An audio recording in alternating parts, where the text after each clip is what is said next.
The final game of the NFL season will feature the New England Patriots and the Los Angeles Rams facing off in Super Bowl LIII. These two teams last faced each other back in 2016, a game the Patriots won 26-10. Tom Brady became the NFL's career leader in victories with that win, no. 201, outdueling then-rookie Jared Goff, who completed less than half of his passes, 14 of 32, for a measly 161 yards with a touchdown but also 2 interceptions. These teams are no stranger to the Super Bowl stage either, as they met in 2002 in the Superdome for Super Bowl XXXVI. New England won 20-17 as Bill Belichick and Brady got their first Lombardi trophy and the Patriots dynasty was officially launched. Brady's numbers weren't spectacular against the then St.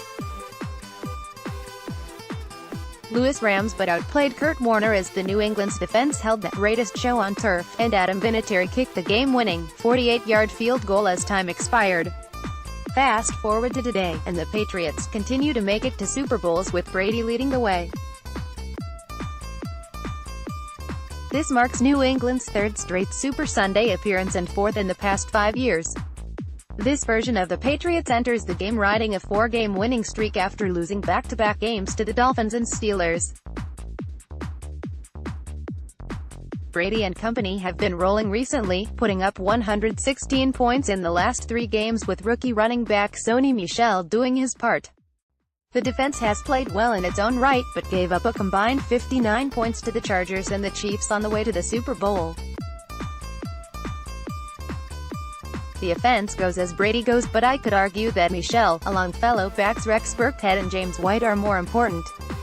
Heck, throw James Devlin in as well, as he's usually money around the goal line. Each RB plays his role very well and is ready when called upon. White was busy as a pass catcher in the divisional round win over the Chargers, while Burkhead scored both the go-ahead touchdown in the fourth quarter and the game-winner in overtime against the Chiefs in the AFC Championship. And of course there's Julian Edelman and Rob Gronkowski as Brady's other primary targets in the passing game. I do have questions about New England's defense, but we all know that Bill Belichick has had plenty of time to get his guys ready.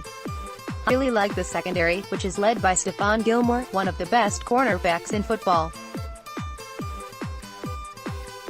The front seven isn't exactly littered with a ton of household names, but defensive coordinator Brian Flores finds a way to get the job done.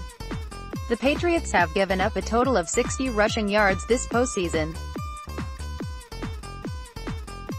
On the other side, you have the Rams, who also have won 4 in a row after losing in weeks 14 and 15.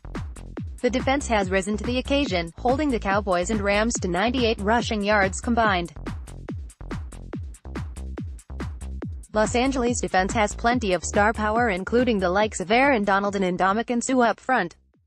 If there's a weakness on this side of the ball, it's with the linebacking core, which could impact how defensive coordinator Wade Phillips chooses to defend against Gronkowski and New England's pass-catching running backs.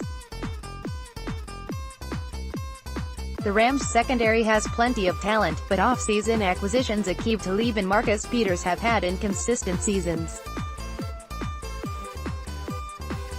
Phillips has plenty of experience, however, so expect him to have his unit ready to play. Regardless of how well the defense fares, Los Angeles' offense will need to hold up its end of the bargain. That starts with how effective Todd Gurley and C.J. Anderson are running the ball, which will help the Rams control time of possession. Gurley hasn't looked like himself since early December, which makes Anderson's late-season resurgence even more significant. Jared Goff has had a nice season, but the jury is still out on him as far as getting the job done when the pressure is on, and if he's more a product of head coach Sean McVay's play calling than anything. Goff does have weapons to throw to, starting with Brandon Cooks and Robert Woods, but this could be the game where the offense really misses Cooper Kupp in the slot. Josh Reynolds has been a capable replacement, and the tight ends also have stepped up on occasion. As I've said all along during this postseason, I'm not picking against the Patriots. Yes, they lost to the Eagles last year in the Super Bowl, but it took an unreal performance by Nick Foles. I don't see that kind of effort coming from Goff.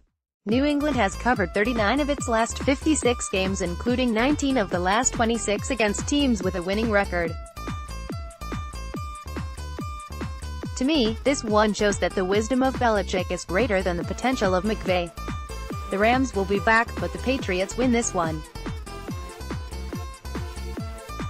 With regards to the total, I like the under, but I think you can wait and get a little bit of value closer to kickoff. It's widely believed that people blindly bet the over because no one wants to go to their Super Bowl party and root against points. It's around 56.5 and 57 right now, but you could get a little bit more movement as more of the public gets its mitts on it. I'd consider waiting till Thursday for the total. Selections: Patriots minus 2.5. Josephs prefers non-Power 5 college football and may be the only one wagering on the Sun Belt. Follow him on Twitter at @midmahormat.